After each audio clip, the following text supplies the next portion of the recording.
number one question that I receive from people is, how did you discover the need for the book? So I published the book 2 years ago, and it was about some of these belief systems that women had, and having it, you know, in their way, and what was standing in our way. And I showed this to you before, is that I actually created a sheet, and I discovered that there were these 7 belief systems over here on the left, but that did not come easily.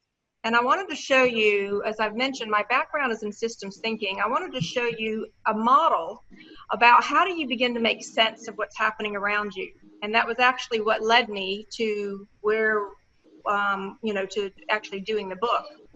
So when I've mentioned to you all before that what happens is that we end up being in a fishbowl with what I call the narrative, whatever the story is. So whether it's the women's movement, whether it's with a company, whether it's with a state, whether it's with a country, we end up in a fishbowl with a narrative. And it seems very normal at a certain point because everyone around us is also in it, and we can't see things any clearly anymore because it's like a fish is to water. And so what I do is I actually pluck people out of the fishbowl. I've been doing this for 25 years. I travel all over the country, and now I do sessions for all over the country talking to corporate leaders about this space. And so what happens is that I tend to take organizations and companies through a process, and I want to show you something. I usually have them map out. I mean, I've done this with physicians, with corporate leaders,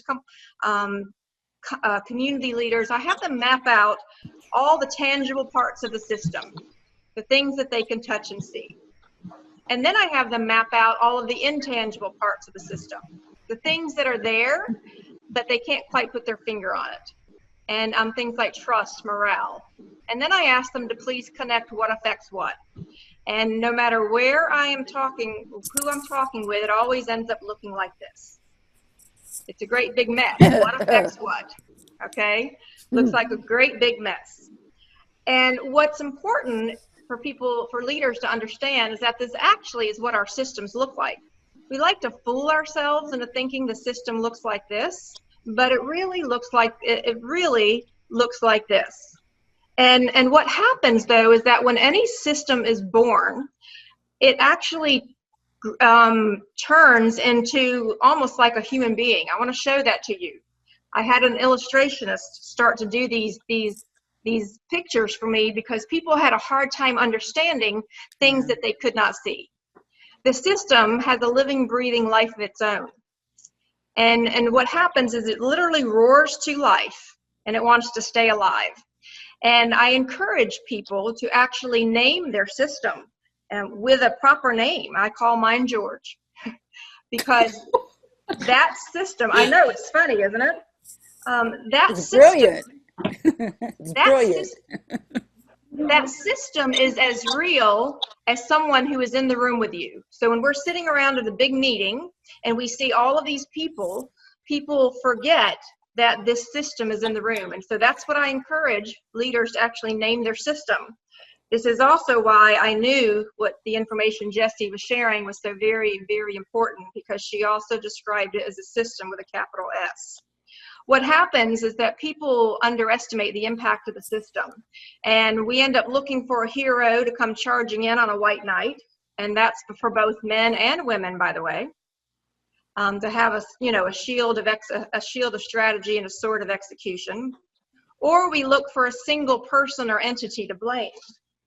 And what I have found is it is rarely that simple. It always goes back to the system, okay? And so I wanted to offer you a quick model before we hear our guest speaker tonight. Please know that I don't expect you to get it all tonight, but I simply wanted you to have enough knowledge about it because I think it's going to make what our guest T has to share with us even more impactful. So what happens is that we have different levels of thinking available to us when we're solving a problem. There's the events level of thinking. That's like the random dots on a graph. It seems like it's chaotic. It's like firefighting. One thing happens, it takes us down, another thing happens, and it can consume us. We all have had days like that. When you're living at the events level of thinking, it sounds a little bit like this. Sucks you right in. Well, you have another level available, and that's called the patterns or the trends. And that's when you begin to connect the dots on a graph. You might not, begin to panic if something doesn't happen in the second quarter, because you know from history that it usually happens in the third quarter. So we actually are pretty good at those two, most of the time. But what people don't realize is that there's another level available, and that's called structures. Structures are anything tangible or intangible that drives behavior. And I'm going to show you a little bit more about that in just a moment. Very, very important level of thinking. And then at the top is something called mental models. And those are the lens through which we see the world, the belief systems of whoever's involved with running the system, whoever has created the system, their belief systems. Now, what's important is that when you look at an issue, you analyze up. So you always start at the bottom. What are the events that are happening? What are the patterns? And then you find your way up. But if you want to make change to a system, you make change from the top down. The top down. And what I've discovered is that there's like this threshold in the middle. And anyone who is living in the bottom with events and patterns, okay, I've come to call the zone of drama. It's a very powerless place to be, a very consuming place to be, and sometimes very hard to find our way out. If we shift our focus to the ones at the top, I've come to call that the zone of creation. Because I've been doing this long enough now to understand that if a leader is operating at that top section, then they understand things at a level and depth that others do not. Because what most of us do is we get caught up in the cycle of events and patterns. Events, something happens, it sucks us in. Maybe if we, have enough time to pause, we might figure out, well, maybe I shouldn't do that. Every time I do that, this happens. And so we'll look at the patterns level until the next event comes and sucks us in. And so the reason this is important is because structures, what most people don't realize is that once there is a structure in place, okay, it's anything tangible or intangible that influences behavior. I shorten it by saying structures drive behavior.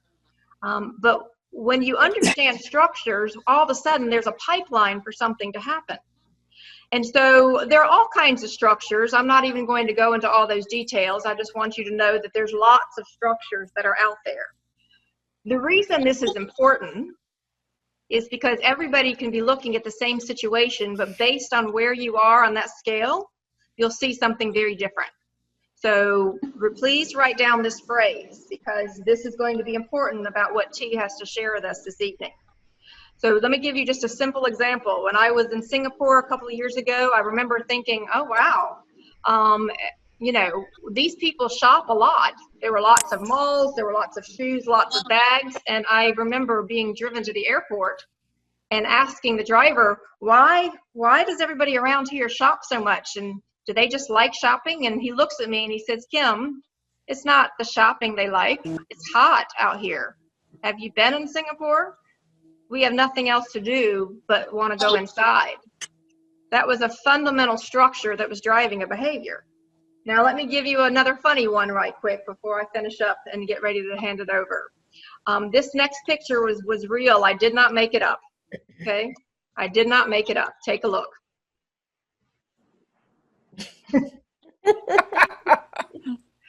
So I go into a research center, and literally this was in the bathroom.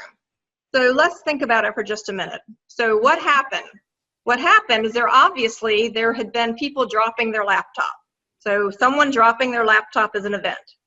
Well, somebody finally did an analysis and figured out that the pattern was that there were too many people dropping their laptops in the bathroom. Okay, I give them credit for that. Okay, I give them credit for that. What happened though is they went one next level and they said, I've got an idea.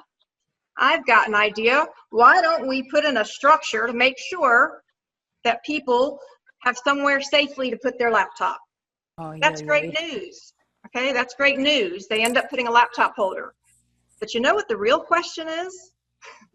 Why were people bringing their laptops into the bathroom? Exactly. Okay, so what happens is depending on which level you're at, you end up solving a different element of the problem. And so I bring this up to you because most of the world looks at the world with what you see on the left. Most people live here. Most people that we know live under events and patterns, and they're not even aware that there's another level available to them. And that's why we live in this place called the zone of drama. What I want to shift us to is that all of my work, okay, has been where this is how systems thinkers, and now I've come to understand even deceivers, see the world. They're at that top. They're looking somewhere at the mental models or even at the structures. And so when I first interacted with Jessie in April, and she described to me the system with a capital S, that's when I realized that they had the keys to the kingdom.